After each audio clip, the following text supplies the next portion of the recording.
God Ammon took the shape of a human with his head topped by a crown of two perpendicular feathers. He could also appear in the figure of a complete ram, for the ram was the sacred shape of God Ammon. Sometimes he takes the shape of Min, the god of fertility, and in other times he takes the geese form. The cult of God Ammon started in Armant and flourished in Thebes, but he was mentioned in the Pyramids texts as an eternal god, for he was connected with the octonary of El-Ashmonin. His cult stretched to reach the whole Egyptian region as a god of the country. He was also connected to god Zeus in Greece. There has been a merge between god Ammon and god Ra, starting from the 11th dynasty. This has appeared for the first time on the board of King Intef-Wa-Hanch or Intef II. He was also mentioned in more than a place in the reliefs of the temple of King Montuhotep II Nebet-Hebet Ra to gain the adjectives of god Ra and his powerful status between people. It was difficult for the people to understand the meanings of obscurity and ambiguity and invisibility to which his name points. Frankfurt sees that the reason of merging Ra and Ammon was due to the nature of Ammon being the god of air, for the creative force in air and its equivalent in the sun was one, and that elevating god Ammon-Ra to the status of the greatest god was on the basis of that there is no other force in the universe that can be equal to mixing the sun with air. But it's worth mentioning that describing Ammon as a god of air wasn't being told except in the time of the New Kingdom. The two straight reeds above the head of Ammon, with which he appears in the scenes of the Middle Kingdom, do not express him as a god of air, for these feathers were not confined to the god of the air Shu and Eanheret, or the deities that fly in the air, Hur and Muntu, but other gods shared that with them. As an example of the gods who had feathers, god Min and god Osiris, and none of them was a god of air, for god Min was a god of fertility, and god Osiris was the god of resurrection, and has some fertility advantages too. God Ammon has taken from god Min the image of the two straight reeds above his head, for Ammon was connected with him during the Middle Kingdom, and took his fertile image with which he appears, like god Min, in the image of a man surrounded by a tight dress, while his erected male organ sticks out, and his arm is raised with a whip of 3 braids. The head cover is composed of a hood and 2 upright high reeds.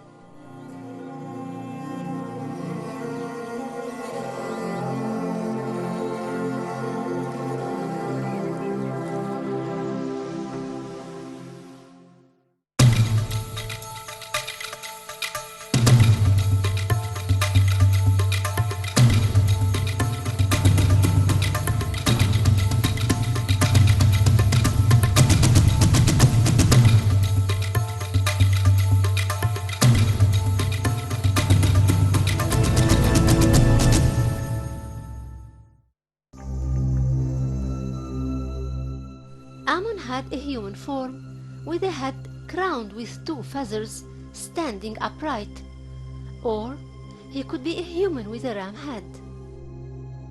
He had also taken the form of a complete ram, for the ram was the sacred animal of Ammon. He was mentioned earlier in the Pyramids texts as an eternal god when he was connected to El-Ashmonin octonary theory of creation. Ammon's cult reached as far as the whole Egyptian territory as being the formal god of the country. He was also compared to god Zeus in Greece.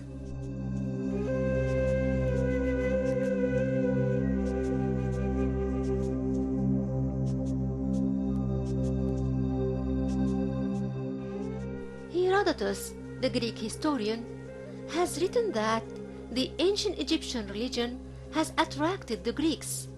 On the other hand, the Egyptians repelled from the Greeks' religions. The Ptolemies, starting from King Ptolemy I, tried to establish the foundations of accordance between the Egyptians and the Greeks living in Egypt then, the thing which might serve the political benefits in the country.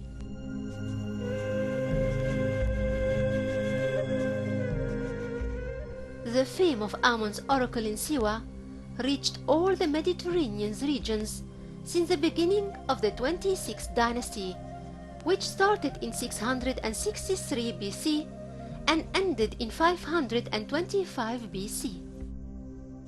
But if we wanted to follow the origin of this oracle, we have to assume that it had started sometime during or before the 21st dynasty.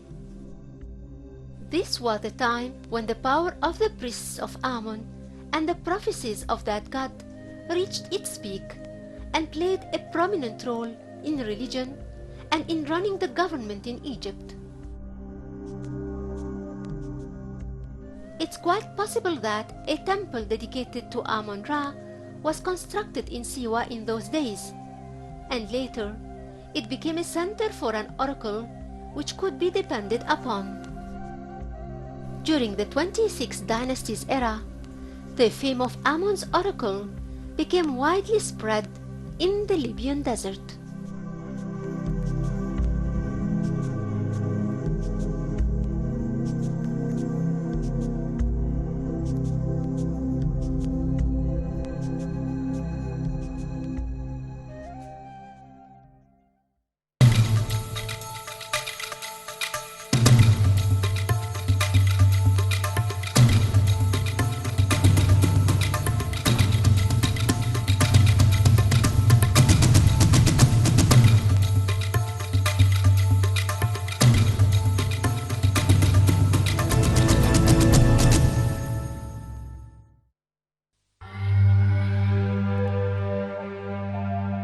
The ancient Egyptian engineer had used his astronomical knowledge and subjugated it to serve his creeds and its constructional needs. The most impressive and formidable example of that are the great temples of the New Kingdom. Amongst them, only one stands as a prominent and dominant construction. This shows the perfection of engineering and the geniusity of the ancient Egyptian architect. It's the great temple of Abu Simbel. King Ramses II, the builder of Abu Simbel temples, is the most famous pharaoh of the 19th dynasty kings. He ruled Egypt after the death of his father Seti I for 67 years. That was between year 1305 and 1237 BC. In a text on the walls of Seti I's temple in Abydos, he mentioned that his son was co-regent with him during the latest period of his 14 years of ruling Egypt. King Ramses II has immortalized himself by building temples and chapels and stelae all over Egypt, the most important of which is the great temple of Abu Simbel, which he dedicated to the cult of Amon and Ra-Hur-Akhti and Betah and himself. Next to it is a small temple of Abu Simbel known as Queen Nefertari's temple, dedicated to herself and to goddess Hathor. The great temple of Abu Simbel is a unique prototype of its kind in the art of the human architecture. In fact, Ramses II has distinguished the area of Abu Simbel over other areas where he had built his other temples, for it was considered one of the holiest places 5 centuries before he thought of achieving this great project. The goddess of the western hills, or Apshik, goddess Hathor, was the source of the sanctity of this place. Hatshepsut's temple is ideally placed to view astronomical events towards the eastern horizon, which includes moon and sunrise, as well as the Orion constellation and the star Sirius. The alignment of the temple is set on an azimuth of 116.5 degrees, which when first discovered suggested a midwinter sunrise alignment. While such events can be postulated in theory, they can only really be proved by being tested out on site at the relevant day of the year. On the day of the solstice, a band of low cloud could be seen close to the horizon, which made it very difficult to make out the horizon even with binoculars. Calculations had suggested that the sunrise would occur at 6:32. In fact, the first rays of the morning sun were not visible until 6:33, when the sunrise was perceived very close to the meridian line of the chapel. However, it's still not possible to determine whether these views showed the sun breaking the horizon or cloud line.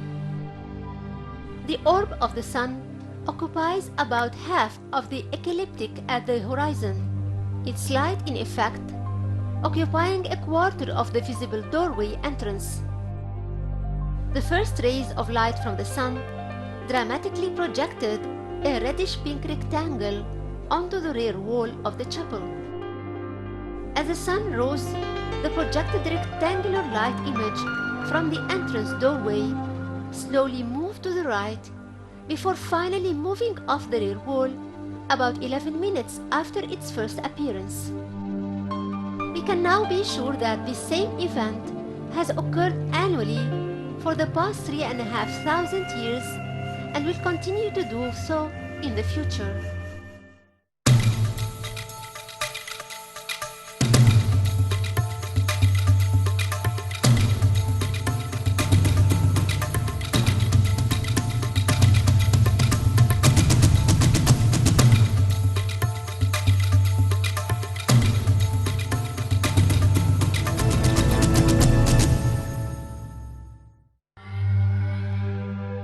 Ramses II Great Temple came to add more overwhelming feeling of greatness and holiness to this area, for its location was carefully chosen to stand by the Nile on the west bank, rising 124 meters above sea level. The two temples were completely hewn out of the solid rock. Its massive height, that reaches 33 meters, dazzles the viewer with the artistic consistency between itself and the rest of its constructional elements, as well as the incredible harmony between the monument and the mountainous environment which surrounds it. Abu Simbel Temple is composed of a facade occupied by 4 colossal statues of Ramses II, each 20 meters high, and represents him throughout the 4 phases of his life. Then, a great colonnade with giant pillars and statues of the pharaoh is situated directly behind the facade. The hall has side chambers and opens to another hall with reliefs all around the walls. At the depth of 63 meters lies the most important part of the temple, and the cause of its famosity worldwide, both in the ancient times and the modern ones. It's a miraculous sanctuary.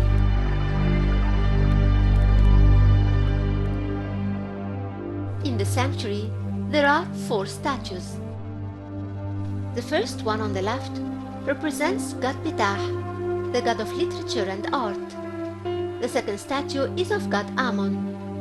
The third statue is King Ramses II in his divine nature, and the fourth one to the right is God Ra-Hur-Akhti.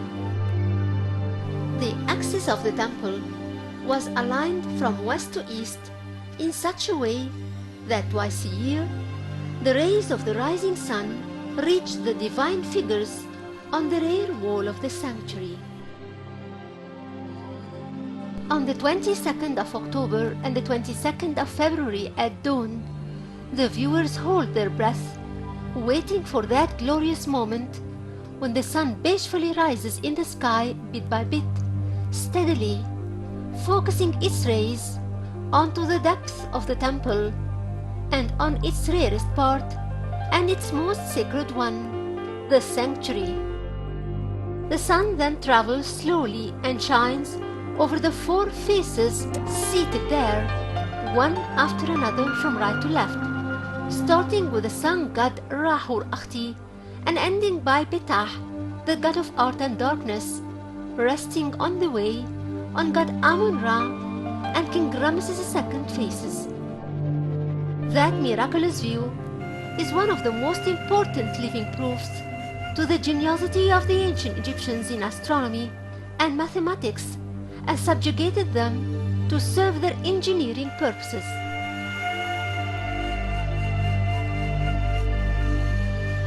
When the construction of the high dam started in 1960, the water level behind it was expected to rise over 133 meters above sea level. The great temple of Abu Simbel was just 124 meters higher, and the small one 120 meters only. Submerging under the Nile water was inevitable. In 1964, the UNESCO began a rescue mission that seemed impossible. Its plan was dismantling the stones of the temples in the most accurate way and reconstructing them in a new higher location. The challenge was the preservation not only of the natural rock-cut image of both temples, but also of the miraculous engineering phenomena of the sun alignment over the statues inside the sanctuary of the Great Temple that happens only twice a year, in the 20th of February and 20th of October. The new location of the temples was chosen 65 meters higher and directed 180 degrees northwest of the original location. That difference shifted the days to 2 days later. This massive work ended in just 4 years in 1968 and costed 16 million Egyptian pounds, of which Egypt paid the third, the United States the third, and 50 European countries the last third. Just like all pharaohs, King Ramesses II wanted to commemorate his name with the gods, and indeed, by his great constructional achievements, presented best in Abu Simbel temples, he'll be remembered with glory forever.